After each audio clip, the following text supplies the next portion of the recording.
في يوم في سنة 2008 العالم كان بيغرق في أزمة مالية. البنوك بتنهار والمواطن هو اللي بيدفع الثمن. في وسط الفوضى ظهر اسم مجهول، اسمه ساتوشي ناكاموتو. شخص مجموعة لحد النهاردة محدش يعرف، لكن اللي عمله هز شكل الفلوس من جذورها. البيتكوين نظام نقدي إلكتروني، يعني فلوس بتتنقل من شخص لشخص من غير وسيط. عملة، عملة، بس مش زي أي عملة عرفناها قبل كده. ما فيهاش بنوك، ما فيهاش طباعة، ما فيهاش تحكم من دولي. هي فكرة إن الناس تملك الفلوس فعليا من غير تدخل.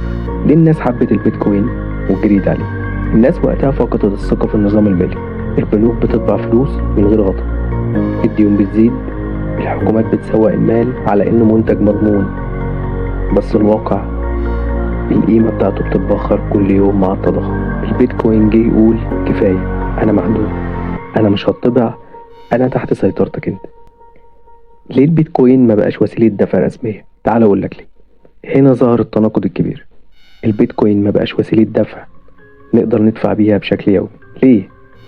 أولا عشان بطيء، رسوم تكاليف الدفع بتاعته عالية جدا. يعني مثلا لو انت عايز تشتري بيتزا ب10 دولار، ممكن عشان تحولهم تدفع 5 دولار كاملة، وده هيخلي العملية صعبة جدا إن الناس تقبلها، والناس مش عايزة تفرط فيه لأنه بيزيد مع الوقت. اللي كان معمول عشان يشتري لك بيتزا بقى بيتخزن في محفظة زي الدهب.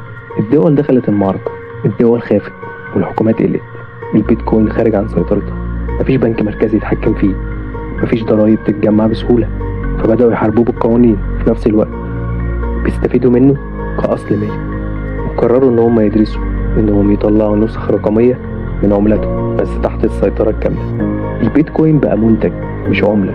البيتكوين اتحول من فكرة ثورية لكيان بيتم تداوله في البورصات، بيتباع ونشتريه، بيتسوق له، بيتحلل سعره، بيتخزن في محافظ الكبار، وبقى منتج زي أي منتج تاني. بس هو دايما بيفكرك إن الفلوس مش دايما محتاجة حكومة.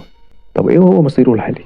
البيتكوين واقف في منطقة رمادية دلوقتي، لا هو وسيلة دفع ولا تقدر تستفاد منه بشكل فوري، لكن هو حاليا استثمار مش عاد واضح ومش صديق كمان.